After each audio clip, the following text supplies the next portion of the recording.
नमस्कार, आप देख रहे हैं नव्या न्यूज और मैं हूं आपके साथ ज्योतिका। आइए रुक करते हैं खबर की ओर। आपातकाल का महासंग्राम आजादी की दूसरी लड़ाई थी।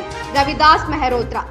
लोकतंत्र सेनानी कल्याण परिषद का रॉयल होटल लखनऊ में सम्मेलन संपन्न हुआ, जिसमें प्रदेश के विभिन्न जनपदों से बड़ी संख्या में लोकतंत्र सेनानी भाग लेने पहुंचे।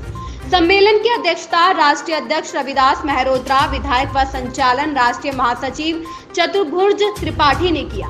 इस अवसर पर आज से 47 साल पहले घोषित आपातकाल में जनता के मौलिक एवं संवैधानिक अधिकारों को किस तरह कुचलने की साजिश की गई और वर्तमान में अघोषित आपातकाल से देश प्रदेश की जनता के अधिकारों को कैसे कुचला जा रहा है, इस पर लोकतंत्र सेनानियों ने विचार व्यक्त किए।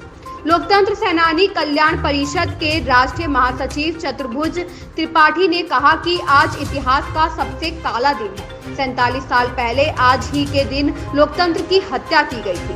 वह घोषित आपातकाल था जिसमें हम लोग 20 महीने जेल के अंदर बंद रहे थे। मौजूदा समय में भी अघोषित आपातकाल की स्थिति है। घोषित आपातकाल में लोकतंत्र सेनानियों पर अमानवीय यातनाएं एवं जुल्म, अत्याचार व अन्याय की सारी सीमाएं तोड़ दी गई थी, किंतु लोकतंत्र सेनानियों ने आपातकाल में भी लोकतंत्र की बहाली का आंदोलन चलाया था। परिणाम स्वरूप लोकतंत्र सेनानियों के महासंग्राम से देश में लोकतंत्र की बहाली हुई थी। उन्होंने कहा कि सरकार ने लोकतंत्र सेनानियों के कल्याणार्थ जो घोषणाएं की हैं उन्हें लागू किया जाए एवं लोकतंत्र सेनानियों को राष्ट्रीय मान्यता दी जाए। परिवहन बसों के साथ ही वोल्वो में भी यात्रा सुविधा दी जाए। सम्मेलन की अध्यक्षता कर रहे लोकतंत्र सेनानी कल्याण परिषद के राष्ट्रीय अध्यक्ष रविदास मेहरोत्रा, विधायक ने कहा कि आपातकाल का महासंग्राम आजादी की दूसरी लड़ाई थी। जरूरत पड़ने पर लोकतंत्र की हिफाजत के लिए तीसरी लड़ाई भी लड़ेंगे। उन्होंने स्वतंत्रता संग्राम सेनानियों के समान लोकतंत्र सेनानियों को सुविधाएं दी जाने की सरकार से मांग की। सम्मेलन में आगामी 15 जुलाई को लोकतंत्र सेनानियों द्वारा राष्ट्रीय अध्यक्ष रविदास मेहरोत्रा का अभिनंदन समारोह किया जाने का भी निर्णय लिया गया। सम्मेलन को प्रमुख रूप से पूर्व राज्य मंत्री लोकतंत्र सेनानी प्रहलाद मिश्र, राममिलन मिश्रा, प्रख्यात समाजवादी प्रोफेसर शालिग्राम मिश्रा, आसाराम वर्मा, कृष्ण दत्त। तब मैंने कहा कि देश में आज से जो आपातकाल लगा था, हम लोग जेल के अंदर बंद रहे 20 महीने, और उस समय एक महिला व्यवस्था कर रही थी विधानसभा की। मैंने कहा मैडम आप उस समय पैदा नहीं होंगी। तो वो जब उन्होंने बात सुनी और हमने कहा उस समय हम लोगों ने 20 महीने जेल काटी है, तो फिर उन्होंने उसके बाद जो है चाहे कुछ भी सम्मान किया हो। मैंने कहा विधानसभा मेरे क्षेत्र में आती है और हम लोग उस समय जेल में रहे हैं जब आपका जन्म भी नहीं हुआ। फिर उन्होंने मुझको टोका नहीं और मैं 6-7 मिनट एक्स्ट्रा और बोला।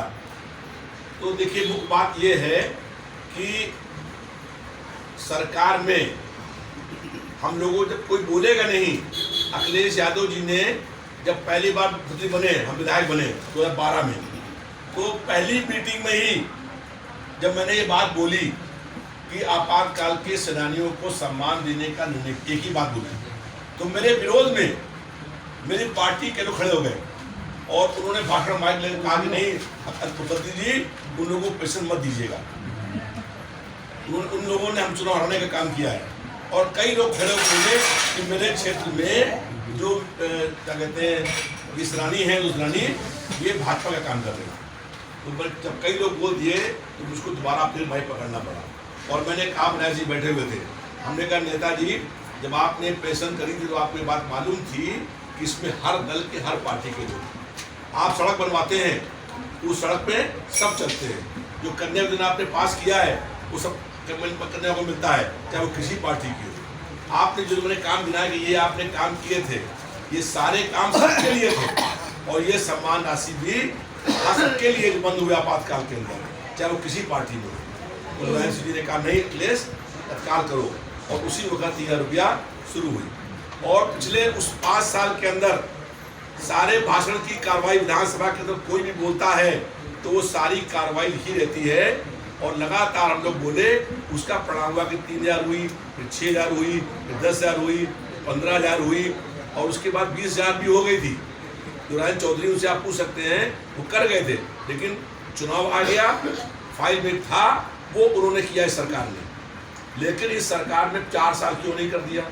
लेकिन हम आपको विश्वास दिला रहे हैं कि अगर विधानसभा शुरू होगी, चलेगी, तो सरकार को पेंशन उससे पहले बढ़ानी पड़ेगी, और नहीं बढ़ाएंगे तो विधानसभा के अंदर चाहे अकेले संघर्ष करना पड़े, हम लोग अकेले संघर्ष करने का काम करेंगे। और जब तक ये सम्मान राशि चाहे हम बढ़ाएं खुशी से, और चाहे ऐसी खबर से जुड़े रहने के लिए देखते रहिए नव्या न्यूज।